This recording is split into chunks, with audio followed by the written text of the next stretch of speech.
কত বড় সাহস থাকলে এরকম একটা ঘটনা ঘটাতে পারে? কত মানুষের সামনে হাদি খেয়ে গুলি করে আত্মগোপনে চলে গেল ফয়সাল। টিকটকেও দেখা যায় তাকে মাস্তান মাস্তান ভাব।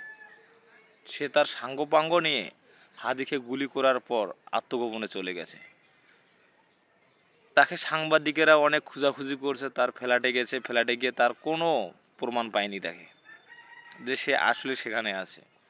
তার সাবেক শাশুড়ির কাছে যাওয়া যখন হয়েছে, তিনি বলছেন যে সে একটা টোকাই ছিল, তার কিছুই ছিল না, এখন তার সব হয়েছে। গাড়ি বাড়ি টাকা পয়সা, তার কোনো কিছুর অভাব নেই। একটা মানুষের পরিবর্তনের মূল কারণ কি জানেন? 2 নম্বরই কামাই। তার কিন্তু সাঙ্গপাঙ্গরও অভাব নেই। সে সবসময় একটা দল নিয়ে চলতো। তার যে সেই এলাকাটা সেটা নিয়ন্ত্রণ করতো সে নিজেই, কিন্তু তার এত বড় সাহস হয় কি করে আমাদের হাদি ভাইকে গুলি করার মতো? হাদি ভাই খুব ভালো একজন মানুষ, সে কাউকে ভয় করতো না, সে কোনো পরোয়া করতো না। সবচেয়ে বড় কথা হচ্ছে কার কোথাতে সে হাতি খেয়ে গুলি করলো, তাকে মারার চেষ্টা করলো।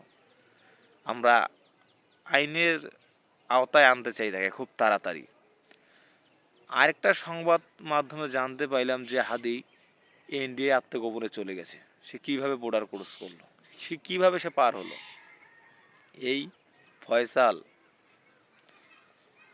দেশের বর্তমান অবস্থাতে পিস্তল ব্যবহার করার মতো সাহস পায় আমলিগ থাকাকালীন, তাহলে সে কত কিছু করছে। সে আমলিগের অনেক মিছিল মিটিংয়েও কিন্তু ছিল। সিসিটিভি ফুটেজে দেখা যাচ্ছে মানুষের কোথায় শোনা যাচ্ছে।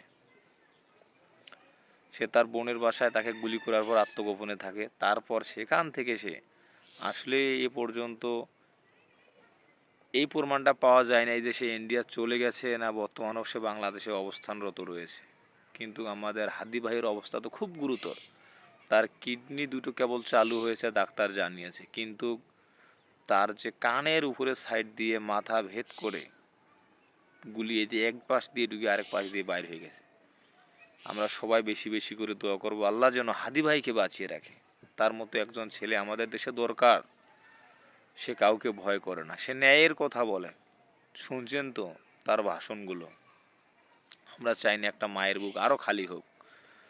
5ই আগস্টের সেই দিনগুলো আমরা আর মনে করতে চাই না। আমরা সবাই দোয়া করব আর খুব তাড়াতাড়ি যেন তার খুনিকে ধরে তার ফাঁসি দেওয়া হয়। কারণ সেইভাবে না জানি আর কত মায়ের বুক খালি করবে। সে কিভাবে পারে একটা মিছিলের মধ্যে রানিং গুলি ব্যবহার করতে, আপনি ভাবতে পারেন? আর তার সে কতটা প্রফেশনাল হলে তার আইটেম এত নিখুঁত যে তাকে হাত দিকেই গিয়ে লাগলো, যাকে উদ্দেশ্য করে ছুড়লো তাকে গিয়ে লাগলো। সে ট্রেনিং প্রাপ্ত, এটা আমাদের আর বুঝার বাকি নেই। সে আত্মগোপনে যেখানেই যাক না কেন, আইনের হাত আমরা জানি অনেক লম্বা। তাকে অবশ্যই খুব তাড়াতাড়ি আইনের আওতায় আনা হবে। আর সে আসলে কার সঙ্গে জড়িত, কোন দলের সঙ্গে সে কাজ করে, কোন দলের হয়ে সে হাদি ভাইকে গুলি করলো, অবশ্যই সেটাও ফুটে তুলে ধরবে পুলিশেরা।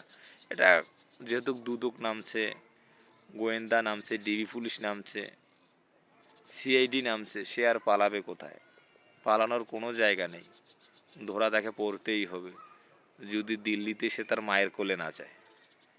আমরা খুব তাড়াতাড়ি তাকে আইনের আওতায় আনার অনুরোধ জানাইলাম। আর দোয়া করি হাদি ভাই যেন খুব তাড়াতাড়ি সুস্থ হয়। সবাই ভালো থাকবেন, সুস্থ থাকবেন। আসসালামু আলাইকুম।